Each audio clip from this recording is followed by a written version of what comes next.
And good Monday evening, Western New York. This is Chris Ruggiero taking you to Niagara Falls, where the sun is setting, and we've got a beautiful day that shaped up across Western New York today. The sun was out, temperatures were in the low 80s, definitely a bit of humidity, but nothing too oppressive like we've seen at times over the last couple weeks. Now, east of us, as we head towards Rochester, towards Syracuse, we did see some showers and a few storms bubbling up.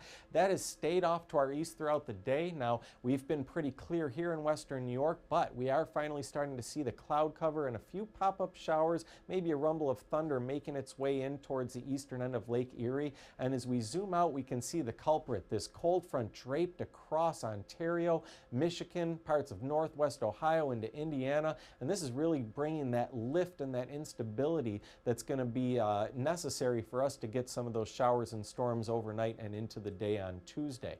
Now, as we take a look at these models around midnight, they are picking up on the potential for some rainfall, especially across our northern counties. So don't be surprised as you're trying to fall asleep tonight if you hear those raindrops off the roof or maybe even hear a rumble of thunder. And you're not going to necessarily want to keep those windows open tonight. As we look towards 6 a.m., temperatures, especially across the northern counties near Lake Ontario, are going to be holding on around 70 degrees. So very warm, very muggy tonight. Not the day, again, to turn off that air conditioning. Now, as we head to the southern tier, a little bit cooler, but still pretty uncomfortable for nighttime lows. Now, as we get towards the day Tuesday, that cloud cover is actually going to help hold some of these temperatures down across the area. Not many places are going to crack 80 tomorrow. But as we get towards the afternoon, even though the cloud cover tends to help keep that instability down, we have that cold front making its way through, so we can't rule out the potential for some very heavy downpours with some of the storms that may make their way across Western New York tomorrow,